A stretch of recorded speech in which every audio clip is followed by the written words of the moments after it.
BJP. നേതാവ് G കൃഷ്ണകുമാറിന്റെ മകൾ ദിയുടെ സ്ഥാപനത്തിലെ സാമ്പത്തിക തട്ടിപ്പിൽ പ്രതി ദിവ്യയുമായി ക്രൈംബ്രാഞ്ച് സംഘം തെളിവെടുപ്പ് നടത്തി. സ്വർണം വാങ്ങിയ ജ്വല്ലറിയിലും എത്തിച്ച് തെളിവെടുത്തു. സിജോ വി ജോൺ ഉണ്ട് വിവരങ്ങൾ നൽകാനായി. സിജോ, ഈ തെളിവെടുപ്പ് പൂർത്തിയായോ? എന്താണ് വിവരം?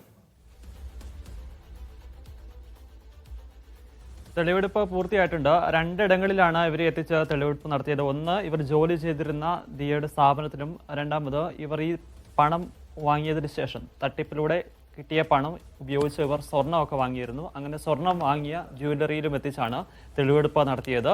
ഇവരെ തെളിവെടുപ്പ് പൂർത്തിയാക്കി ഇപ്പോൾ ക്രൈംബ്രാഞ്ച് സംഘം തിരികെ എത്തുകയും ചെയ്തിട്ടുണ്ട്.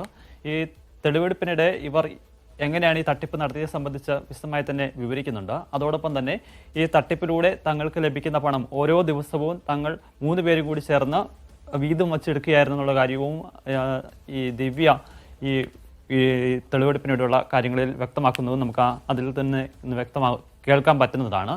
എന്തായാലും കഴിഞ്ഞ ദിവസമായിരുന്നു ദിവ്യ കീഴടങ്ങുന്നത്, ക്രൈംബ്രാഞ്ചിന് മുന്നിൽ കീഴടങ്ങുന്നത്. ഇവരുടെ ജാമ്യം ഹൈക്കോടതി നേരത്തെ ക്യാൻസൽ ചെയ്തിരുന്നു. അതിൻ്റെ സാഹചര്യത്തിലാണ് കീഴടങ്ങുന്നത്. ദിവ്യ മാത്രമല്ല മറ്റ് 2 ജീവനക്കാർ കൂടി നേരത്തെ തന്നെ ഇവർക്ക് മുന്നിൽ ക്രൈംബ്രാഞ്ച് സംഘത്തിന് മുന്നിൽ കീഴടങ്ങിയിരുന്നു. അവരെ തുടർന്ന് പോലീസ് അറസ്റ്റ് ചെയ്യപ്പെടുത്തിയതിന് ശേഷം കസ്റ്റഡിയിൽ വിടുകയാണ്, കോടതി കസ്റ്റഡിയിൽ വിടുകയാണ് ചെയ്തിരിക്കുന്നത്. എന്തായാലും ഇതുമായി ബന്ധപ്പെട്ട അന്വേഷണം ഊർജിതമായി തന്നെ നടക്കുന്നുവെന്നാണ് ക്രൈംബ്രാഞ്ച് സംഘം വ്യക്തമാക്കുന്നത്. പ്രാഥമിക നിലയിൽ ഇവരിൽ നിന്ന് വിശദമായി മൊഴി രേഖപ്പെടുത്തുക, ഇതുമായി ബന്ധപ്പെട്ട രേഖകൾ പൂർണ്ണമായും ശേഖരിക്കുക എന്ന നടപടികളാണ് ഇപ്പോൾ ക്രൈംബ്രാഞ്ച് സംഘം ചെയ്തുകൊണ്ടിരിക്കുന്നത്.